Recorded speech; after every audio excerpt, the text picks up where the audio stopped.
we're back. We are back to episode 7. Thank you, Rob, for that countdown. Today's show is going to be about grieving with children. How do we help them heal? Helping them heal. And you are? I'm Katrina Madewell. And I am Jason McIntosh. Mr. Jason McIntosh. Here we are. We are your hosts of Live, Love, Lost. We are, and we're back for episode number 7. Thank you for retuning back. And if this is your first time, welcome. Welcome to the show. So this will be an interesting one for both of us to talk about, Jason, because when you think about grieving children and helping them heal, it's tough because if you're already grieving the loss of a spouse, a child, a best friend, whoever it is you're grieving, especially a spouse, right? It's really hard because people grieve in their own way. Yep. And that's the difficult part is, and I don't know if you experienced any of this, maybe your kids were too young, but we talked about the fact that, when Chris passed, my kids were all adults. My youngest one is 19. So going through that with them, they have their own personalities. They are their own people. And so to try to meet them where they're at when you're already grieving, it's hard, and I can think about some of the arguments and the fight that we've had in my house, and my 2 younger ones still live with me. The older 2 are out. And there's a lot of the blame and the guilt, right? And all this stuff. And I told the kids, more than once in some of these fights, I didn't ask to be a widow. Like I didn't ask for any of this. Yeah. And so it can be hard because we're barely holding on or trying to get through our own grief. And how do you help a child with something that's as big for them as well as it is for you? Yeah. It's a lot. It's a heavy load. And I think that, people do handle it differently. So there's not a one size fits all. And I think that, you find power. For me, my circumstances, 9 months old, 8 and 13. So I didn't really have a lot of critical time to mourn myself. So it became about just survival and being there for the kids and being thrust into this whole new world of, there's that saying, you don't know what you have until it's gone. Right. And so true. I was the breadwinner in the home, and honestly, I thought my wife had it easy. Like I'm at work all day, slaving away, not really knowing, not realizing when you come home to a perfectly clean house and the children's homework's done and you have a meal on the table. And this nights that I came home a little earlier, everything was done. I mean, if the kids had a lot of chores or places to go, it was all done, right? That's a job. You take all of those simple little things for granted, and you realize, my gosh, she did have a full-time job, and this is a lot of work, and you're trying to balance that. So I think just having that understanding. You're by yourself trying to figure out how to pay for a nanny. Well, that's what I'm saying. I mean, you figured out real quick when you're thrust into someone else's world, just how much you truly do appreciate and respect what they've done.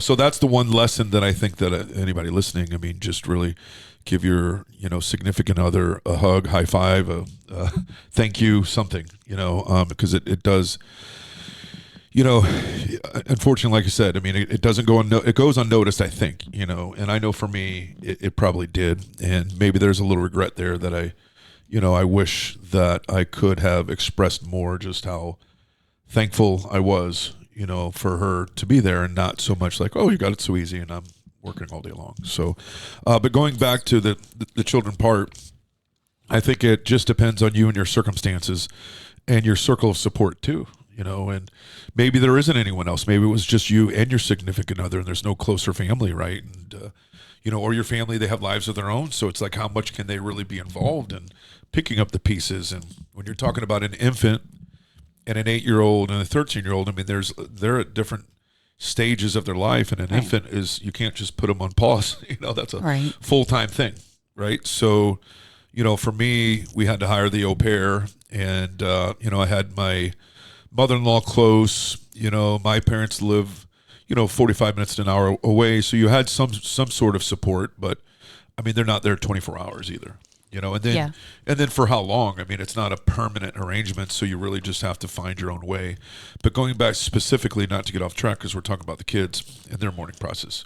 Yeah, and what was that like for you, right? Like after your wife passed away, how was it for you with the kids, helping them heal? Well, I think what it is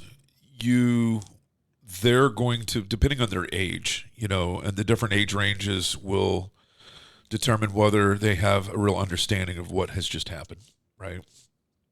And you have to, identify their feelings, and you have to let them know it's okay to have these feelings.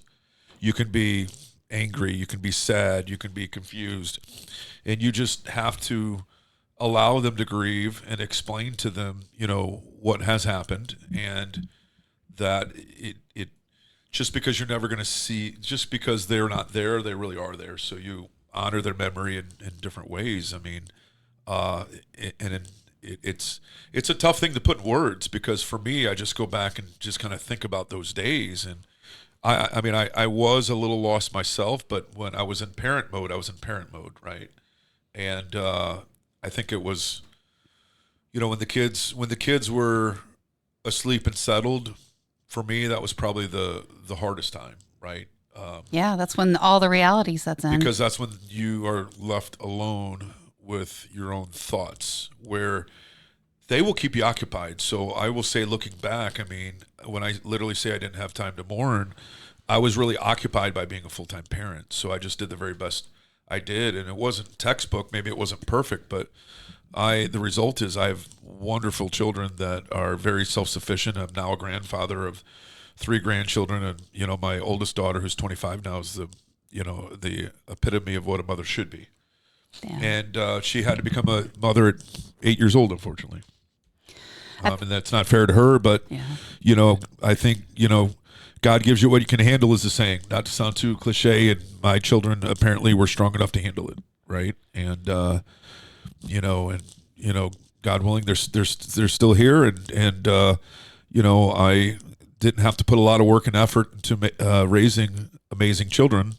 There's not a day that goes by they don't make me proud, and probably made my life a lot easier, and probably gave me a lot more credit where maybe credit wasn't due, because I feel that I was blessed with good children.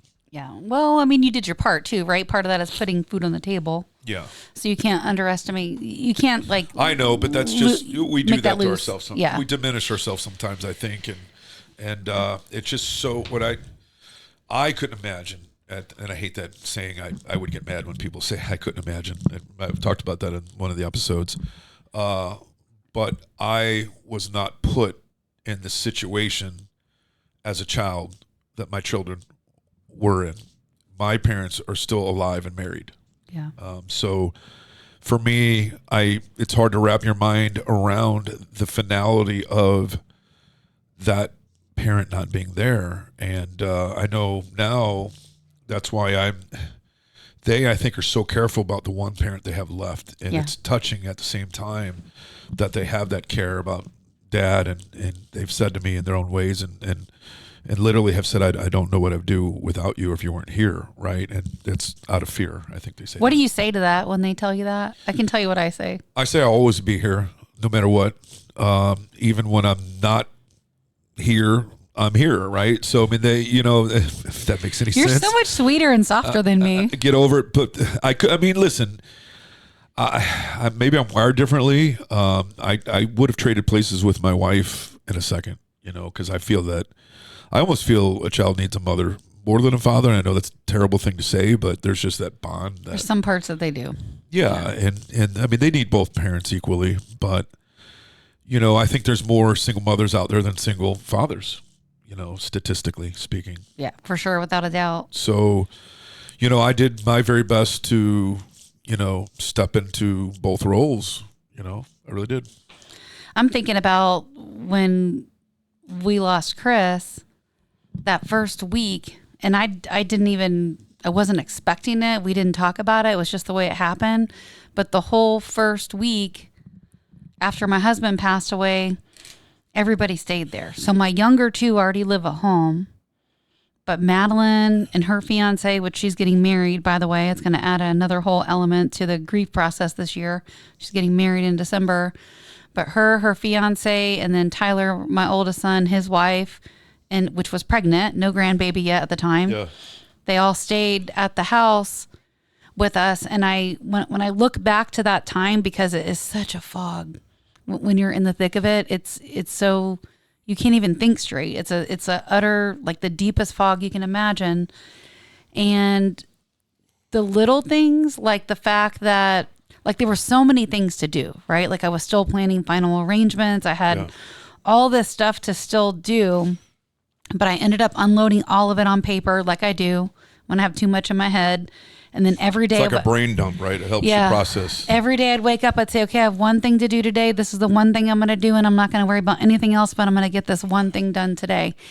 And if I was, that's important because you feel like you made progress. Yeah. It's a step in the right direction. Well, and if I was by myself, for example, I probably wouldn't have eaten for a week. I literally probably would not have eaten for over a week. And that's a good point. The kids were there. So they just, Ashley, my oldest son, Tyler, his wife, she got up and would start making breakfast. They would, like, everybody, we ate together as a family because someone just cooked and now everybody's eating. So you just eat, even when you don't want to eat. Had you done that before, though? I mean, so if in essence it brought you a little closer, I mean, you did things that you weren't doing before. We have. So I'll tell you, like in my house, Wednesday night family dinner is always a thing. So we rotate around and we do Wednesday night family dinner. This is new. No, we kind of were doing it before. We did it before Chris's dad passed away. Yeah. And then when we lost him, we were like, oh, this is really good. We should really do this more. So we were already doing it. The only difference is now it's consistent, like non-negotiable. Every week we do it on Wednesday. That's our family dinner. And you night. really have Chris in your heart and thoughts during these. That's why it's so very important to continue doing that, right? We miss him. It's like you're honoring him at that moment when you're doing that. Well, it's about, right, our show is live, love, loss. So how do you live today so you don't have any regrets tomorrow? Yeah. The last thing you want to do is say, I was too busy with work that I never made time to have dinner with my family or see my grown kids, Yeah. So for us, and Tyler's far away, so it's not every week for him, but at some point when Bailey's a little older, we'll probably rotate it and do it maybe once a month or two at his house. Yeah. But the thing about that is we ate together and we also worked on projects together. Okay. So one of the big things that we did was, my older son, it was his idea to build this French cleat wall in the garage. Have you seen that, where it's like, it's an angled thing and then there's another piece that hangs on it and it holds stuff. Oh yeah. It holds tools, it holds like all this stuff. So we got the garage in order. I went through so many boxes. We built a huge deck in the back that has a hot tub on it. So we had all these big projects that we literally worked through. And I think about even my handyman that was there kind of during that time with us and spent time working on the deck. It was great because he was friends with my husband. Like they were, he lost a friend too. Yeah, that's true. And here we were busy. So that was some of the times that we spent in the first week together. We spent a lot of family time doing things you'd never have time to do. Yeah. That's what we did. So, I think I've turned to our Chat GPT for a little help in kind of maneuvering through this. It's always nice to jump on Chat GPT, right? Yes. So it talks about ways to support a grieving child. And I think one of the first things it says is to be honest, clear, and gentle. So use simple, direct language like, Grandpa's died. That means we won't see him anymore. It's okay to feel sad and confused. So I think it's talking about the feelings and identifying, explaining to them what happened. And a lot of that's going to have to do, I think, with the age group. I was going to say age appropriate. So I mean, it does go on to say, and I had almost all three. So it says young children between 3 and 7, they may not grasp the permanence of death and might ask the same questions over and over again. Very similar, because I did experience that. I mean, it's hard to explain. I mean, no, you won't see mommy again, and mommy won't be home. So that's a hard thing to maneuver through. Grown children are going to know that, obviously. Right. It's a whole different dynamic. But then 7 to 12, it changes a little bit too, where they do understand the finality of it, but they may express their grief through behavior, not so much words, so they might act out a little bit more. And I did see that in my older son, the 13-year-old. That's where he became a little more detached, and he was one day happy-go-lucky, and the next day, a little depressed. So I mean, I definitely saw that. So that's very true. It says teens process the loss more similar to adults. They may isolate and act out, which is what it says here. This is very true, because I saw this unfold right before my very eyes. With he was 13, Dennis was 13 at the time. But it goes on to say that you need to encourage expression, which is kind of what you're doing when you have these rituals and these Wednesday dinners. It's an expression. Well, it's memory keeping. Yeah. For your family. Yeah, exactly. And it talks about letting them draw, write, play, or talk about the person that they've lost, and that's keeping their memory alive. And so whether it's a dinner, whether it's a trip, whether it's going to the site for flowers, or whatever things that you shared together, each time you do that, you think of them. It's like keeping their memory and their spirit with you. Did I share with you about the gratitude journal? You did, and that's very cool. I think that's something really cool. So that's what we ended up doing. I was journaling. We talk about the brain dump, right? And that's what I did. I got a whole bunch of stuff out of my head, and then we started talking to the kids, and I'm like, we should do a gratitude journal. Yes. And so tell me about some of the things that you would put in that journal. It's interesting if you've never done this, and I started doing this a while back where we did 100 days of gratitude. But if you've never done that, I would highly encourage anyone listening, or even you, Jason, if you haven't done it, to do that. But the 100 days of gratitude, every day you have to say something you're grateful for, and you can't repeat something that you already said before, and you can't miss a day. That's freaking amazing. 100 days of gratitude. And you can't miss a day. So like at the end, you need to put like an alarm on your phone to make sure you don't forget. And every day it's 100 days of gratitude. And I shared mine on social media. And so you've completed it. Oh, I did that a while back. Okay, so let's talk about that for a second, because 100 days, that's 100 different things. And so what happens is once you start going through this process, if you've never done it, do it. Yeah. And you have a different perspective on life, because then you start thinking about things like, man, I'm so grateful for my bed. I'm so grateful for my pillow. I'll tell you why this resonates with me. I'm really grateful for my pillow. If you get the camera right here, Rob, I actually, this meant so much to me that I tattooed this right there on my arm, and it's count your blessings, right? And I've kind of turned this arm into like a tribute for my family, right? I've got the word family right here on my arm, and I've got the little GMAC tree, because that's what they call me, GMAC. I have my son's initials right here. This whole thing's a tribute to my son. And then, the praying hands. So I'm fascinated by this. You have more room on your arm. I know. Add more. I've got one more coming. So we'll do the grand reveal here soon. The count your blessings, why stop at 100, right? So agreed. It's a lot easier to do than one may think, because there's so many things to be thankful for. That's why count your blessings. You've heard that saying. It's almost a cliche saying, but I say that word a lot, because it's like, people. Do you count your blessings every day, though? Like every day, are you I really do. something you're thankful for? That might sound corny, but I absolutely do, because it's a blessing to wake up, because my wife and son do not. That's the thing about the 100 days of the habit. You can't. It's a hard thing to say to someone who's endured loss and tragedy. Right. We count our blessings, because we're here and they're not. So I think that's a good thing to do, though, after you've lost someone. Yeah. For one, to write, because you get it out, but for two, 100 days of gratitude, I think it changes your mindset. I'm going to do it. You've inspired me to do it. And you know what? I'm going to one up you and do 200 days. But I think it's important. You want to do it? We'll do it together. Yes, let's go. Let's text each other. And then each time we come in here, we'll share. Yeah. Let's text each other. It'll be a running log on our phone. We can do that. But what I'd rather do. You have to reply.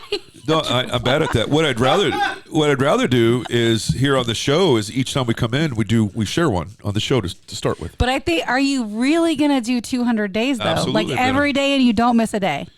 I won't miss a day. Even if I don't text you, I'll make it up the next day. So where do you share that? Like, I don't know. Where do you want me to share it? That's what I'm saying. Like either do it in a text or in a journal, and then you bring the journal in. I mean, I'm open to suggestions. I mean, what will you actually do every day? Like a journal on your bedside? Would that happen every day? That's a good question. Now you inspired me to go out and find a journal. But would it happen every day if you did that? Yeah, I mean, so I guess everybody's different. Writing it down is good. So I should notate it. You're right. I guess for me, there are more thoughts here. You think about it, but I'm telling you, like, if you truly take the challenge, 200 days, that was your idea, not mine. Yeah. 200 days. 100 days was your idea, but well, I wouldn't that's right. But you said 200 because you got to double up. So 200 days of gratitude, you can't repeat it. You have to say something. I see what you're saying. You got to document so you don't. I get it. You know what's good about that too is that's also how you commit things to memory. I think too is the act of writing things down. It kind of puts it in your brain here, like permanently in there, tattoos it in there somewhere. But no, you're right. A journal. So I guess I got to go out and get a journal this weekend. So that's better for you. You'll do it every day. Yeah, I mean, it's not Take a difficult to picture do. once a week. It's not. Yeah, I mean, there again, in all seriousness, that's why I tattooed it on my arm, is because we live in a society of complainers, right? And you know what I should woe is do? me. Hold on. Oh, go ahead. People woe is me, bitching and complaining and whining, and Yes. you know what? I mean, don't get me wrong. Feel free to vent sometimes. I got to vent too. I'm human, but I try to vent and get it out to where I don't want to be that guy that's the Debbie Downer, right? Yeah. Sucks the life out of the room. And I consider myself a higher energy person, and I like to spread good energy. So, that's why I'm always saying, well, count your blessings, because you know what? You can have that little jar that you put all your problems in before you leave the house and put it right there on the front porch. And guess what's going to happen when you get home? They're waiting for you. So why sit there and talk about it? Let's talk about all the good, positive things in your life. Healthy children.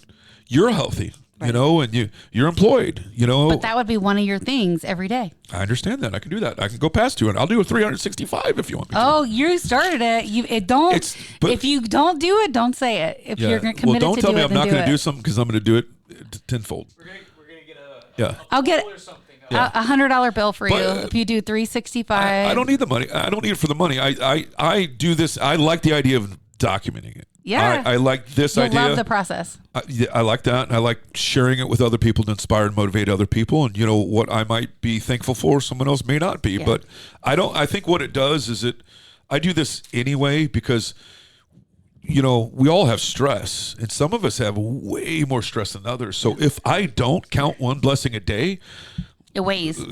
brothers and sisters, like I'm going to check out. Not you won't see me here today, right? So our episode is grieving with children. This is a really good way to grieve with your children. Well, this is actually, you're exactly right about that. So I know it's been good for me and my kids. So here's what's cool. We're doing this because there's so many things I wish I could have done, but I didn't have a show like this, or maybe there was a show, or if we had this outlet and I could have resonated with something, because back then there wasn't as much the reels and Can the you groups imagine and the now, Instagrams. like if you had a journal 17 years ago and you pull it out and your kids, your youngest one wasn't old enough to write in it. Well, my point being is it took now doing this show to have this conversation to inspire me to do it. But what if, at that moment, the day my wife passed, we started this. The day my son passed, me and my daughter started this. I wish that I would have had that mindset or thought process then. So I think this is cool, us doing this every week, because here we have regrets that we did not get a chance to do. So from our regrets, you can kind of learn from our regrets. I tell my agents on my real estate team, I've paid the dumb tax so you don't have to, right? So I've made a lot of mistakes and I've learned from them, so you don't have to make those same mistakes. I think for our listeners, we have maneuvered through this, not perfectly, but we're still here and we're able to talk about it. So there are some things that I wish I could have done differently, but you can't change that. You can't beat yourself up over it. So if anything, this is to help those out there experiencing what we did many, many years ago. Well, we were talking about the necklace, remember, in the urns, and you're like, oh, I wish I would have done that. Exactly. Just little things like that. So I hope you take one little tiny thing out of each episode, and there's certainly a lot more in each episode than one tiny thing, but different things are going to resonate differently for different people. Well, I hope if this podcast was shared with you, because someone cares about you and they shared the podcast with you, and maybe you're in the thick of the mourning process right now and you're still heavily grieving and you're trying to figure out how to be a good parent for your kids, maybe the gratitude journal is your one little takeaway and you're like, wow, that's really great. Yeah. Because how you feel on the other side of that is just, I can't explain it. And I'm also going to tell you, these shows are almost like a therapy session for me, that each one of them, and I'll explain to you what I mean by that, because I really didn't go through the therapy and really didn't do the counseling. And there was that initial right afterwards that, me and my children did temporarily. But beyond that, I never really did. And we go into these episodes kind of having an outline of what we're going to talk about. But then sometimes you're going to, if you go back and look, I feel that I've done it already. I get the deer in headlights when you ask me a question, because I'm sitting here You're thinking about it. I don't know. Like, so it's almost like we're reliving that at that moment. And I don't always have the answer to the question. And I always try to articulate in a certain manner, but I just can't. That's Sometimes because I don't have the words, right? I ask good questions. You can't answer them off the cuff. You got to think about it. That's why. Well, yeah, because, 17 years ago was a lifetime ago. And then Dennis happened in 2018. So 7 years ago. It's not as fresh for me. But I still remember some of the details as if it was yesterday. But 17 years is a long time. Yeah, it is. Like you said, a lifetime ago. So to hit on a couple of our bullet points, we've talked about some of them, right? But age appropriate conversation with your kids about death, honoring their feelings while you're managing your own. You talked about that, Jason. Creating rituals and memories together. Find a memory, either like for us, we would share a lot of funny stories or just all the little stuff because he had such a jokester personality.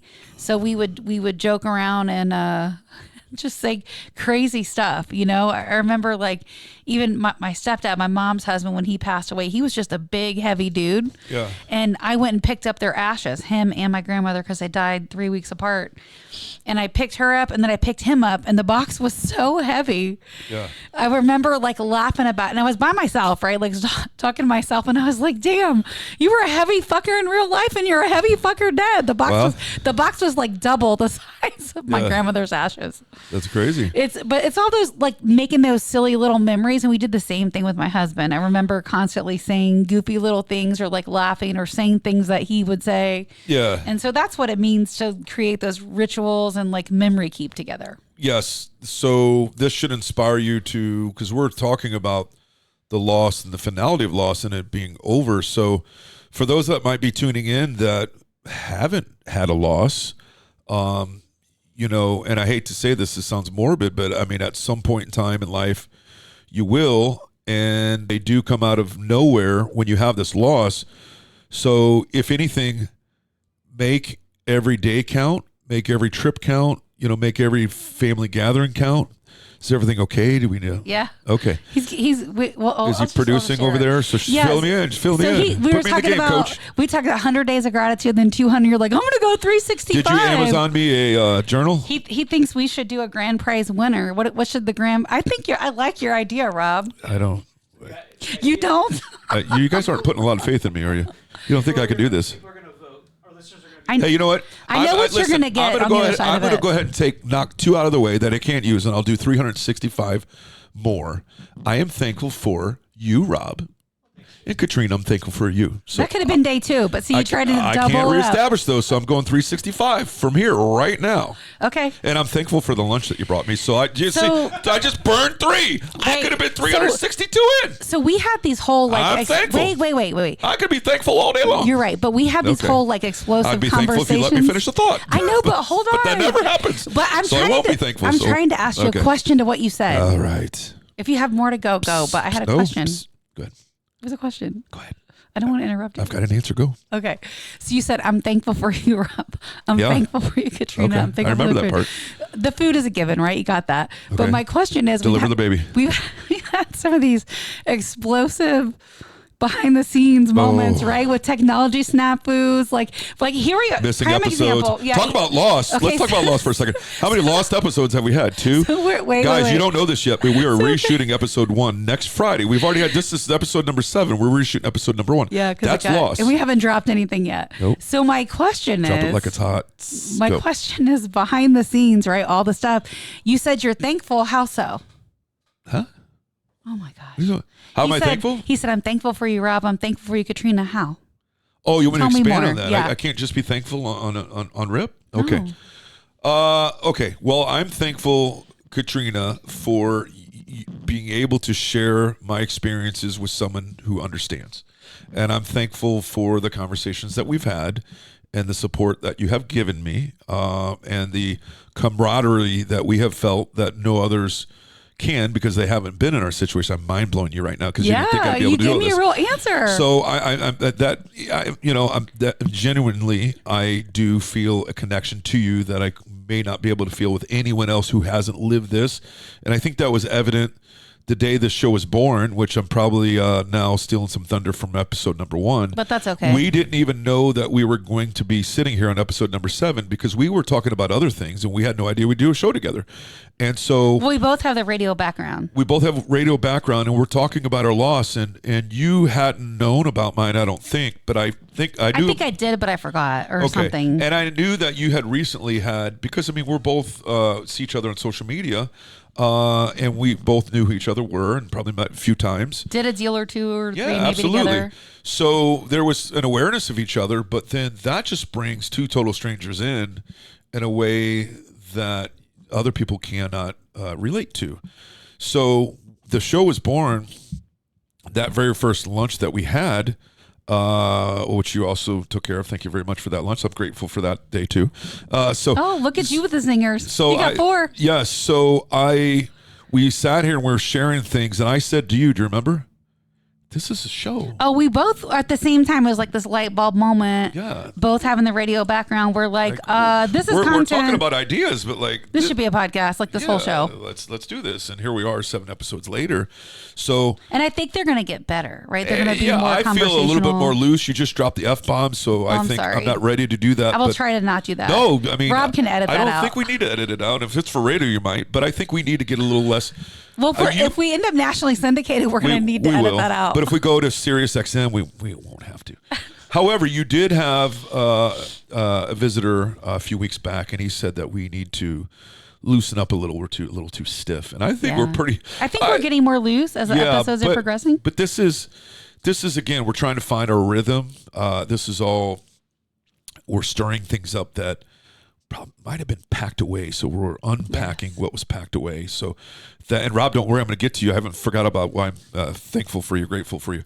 And have I completed? Have I exceeded your expectations? No, that's great. I was looking for a little more context. Okay, so you're right. Because it's easy to say, "Oh yeah, Jason, I'm grateful for you." No, I'm so. I did that on purpose, so you'd pull it out of me. Okay. I'm thankful that you caught on to that. So I'm grateful. We'll get the yin and the yang. Yes. Okay, so Rob, where do we start with Rob? So Rob, is our producer, a new father himself, and I'm grateful for Rob and thankful for Rob because I think he really gets what we do, and here's how I know that he does, because there has been a few episodes where the waterworks have formed. So we've actually brought our producer Rob to tears a few times. Yes, he's listening to us. I know he gets it. I know he understands it. I know he knows that this is something special and we're on to something. And he's put up with our 2 type A personalities. And Rob's not really a type A personality. No. He's more of a cuddler.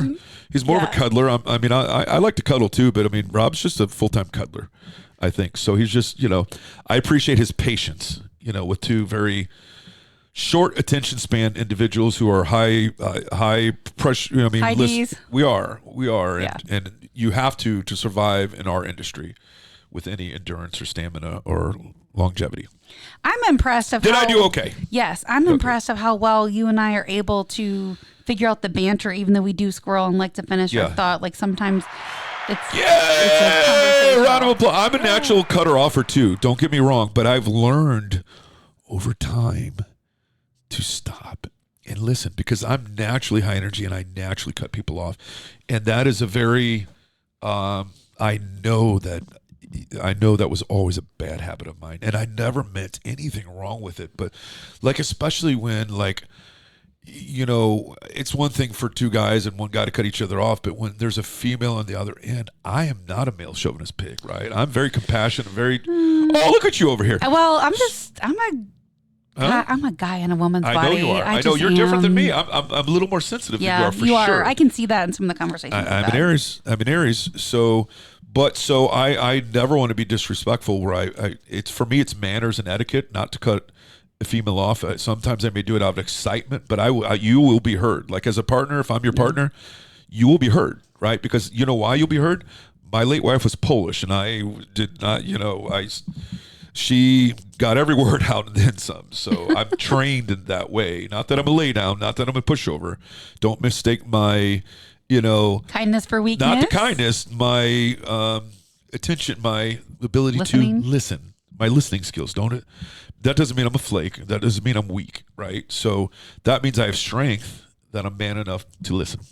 and to, maybe totally ignore what you said. But listen, no, I'm kidding. I think the banter's been good though. Like, No, it has. It has. I'm thankful for the banter being good. Yeah, I think it's been good. I think it will get better with each episode. Yeah. For sure.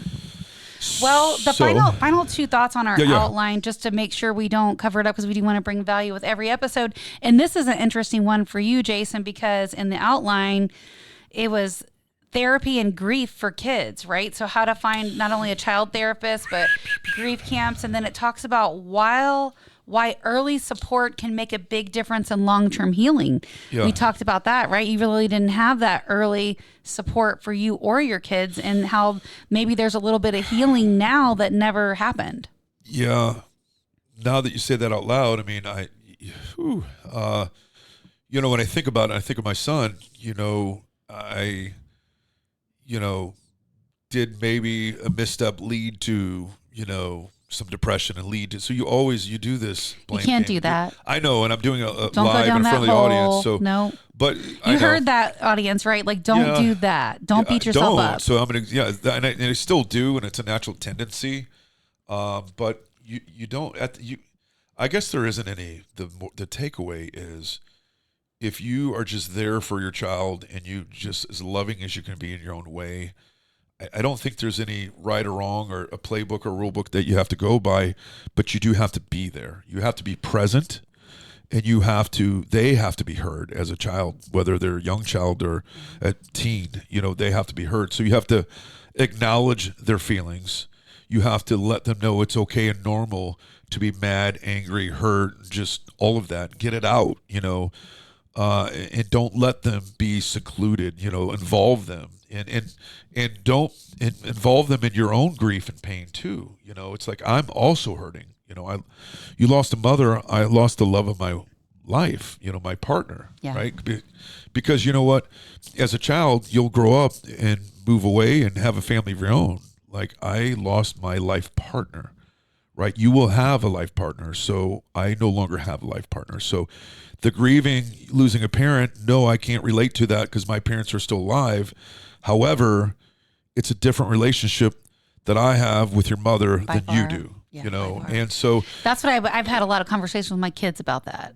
Yeah. Because yes, I know they're experiencing loss, but that's what I tell them. You didn't lose your spouse. It's different. Yeah. It's very different. And I know they're grieving too. Yeah. But at the same time, they don't understand, because probably more so because they don't have a partner now. Now if you said that. Well, Tyler does and Madeline does. Okay, well then they tell me, let's talk about that dynamic before we wrap it up. I mean, they have to understand that, yes, they lost a parent, but if they were to put themselves in their shoes, which you don't want them to have to do. No. But like, it's not like this. I used to get mad at the saying, and I said it earlier, and I corrected myself. I couldn't imagine. Well, I hope that one day you never have to experience it, but if it did happen, those things are real, and so it's and you have the happening time for me. factor, right? You have the time factor. Tyler was 31. That's the entire amount of time I've spent with my husband. Yeah. Right. And so he was married, but he got married. That's a long year time. ago. That's a long time. 31 years. 31 years. We're married for 27 of those. Yeah. Long time.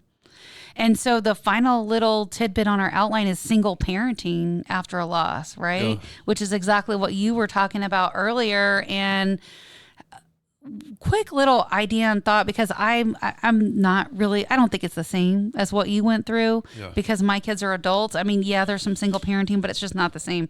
If you're trying to juggle the kid logistics and all that stuff, how do you ask for help? How do you avoid the burnout and all of this stuff as a single parent? Because you were also working, trying to make a living.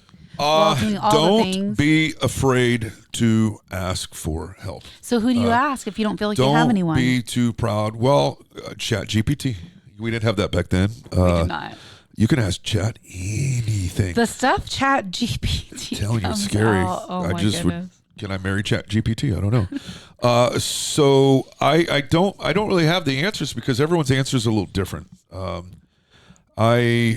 was the question again? Did you do anything specific to avoid burnout? Like, how did you, like, your kids are grieving, you're working. Oh, Katrina. What did you do to avoid the burnout, the guilt, all that jazz? I don't know, because I didn't have time. I had a 9-month-old, an 8-year-old, 13-year-old, and that was a blur. Those Put times, your head down and pile drive, right? That that's was all I it. did. I survived. That's all I did. I don't recall. I don't have the answers. I don't have the roadmap. I don't have secret sauce.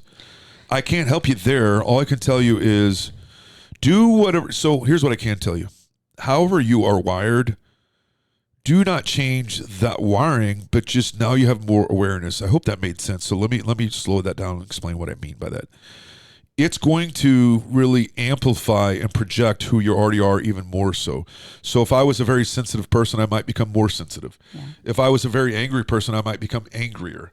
If I was a very sad person, I'm going to become sadder. So I think that if you're a sad and angry person, it's not the death that was the issue. You need help, right? So you need help with those feelings. I was always a very happy-go-lucky person. So happy-go-lucky people, they don't need help in that sense, So I think I was already a survivor. I was always the provider. I was always the giver.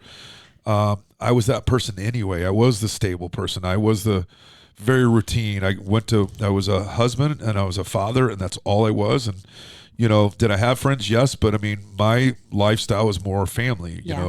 Came home every night. My husband was that way too. And so, I didn't really go out with the friends too much, and I didn't have a life outside of my family life per se too much.